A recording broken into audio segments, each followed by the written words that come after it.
নগাঁও লোকসভাৰ উপনিৰ্বাচন আহিব।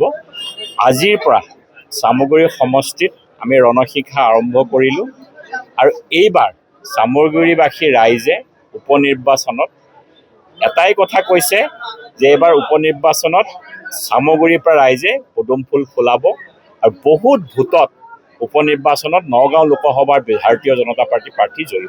এইবাৰ নিৰ্বাচনত কংগ্ৰেছে যিসমূহ সংখ্যালঘু এৰিয়াত আজি ৰাতিপুৱা মোৰ লগলৈ আজি আমি বহুতসকল সংখ্যালঘু ইয়াত জনসাধাৰণ আছে, চবেই সুধি আছে যে কংগ্ৰেছে অপপ্ৰচাৰ চলাইছিলে যে আপাৰ উজনি অসমত আমি চব চিট জিকিছোঁ, লোৱাৰ আছামত চব চিট জিকিছোঁ, যেনে তেনে মধ্য অসমত ভোট দিব লাগে, সেইকাৰণে এইবাৰ গোটেইসকলে একেচাতে কংগ্ৰেছক ভোট দিছিলে আৰু ৰাইজে একেখানে কৈছে, হয় নে নহয়?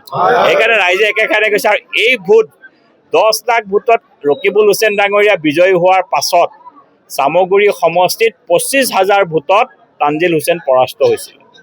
আজিও মই আপোনালোকক ভৱিষ্যতবাণী কৰিলোঁ যে এইবাৰ 1 লাখ ভোটত তানজিল হুছেইন ইয়াৰ পৰা জয়ী হৈছে। আমি 50,000 ভোটত এইবাৰ চামগুৰি সমষ্টিৰ পৰা বিজেপি লিড পাব।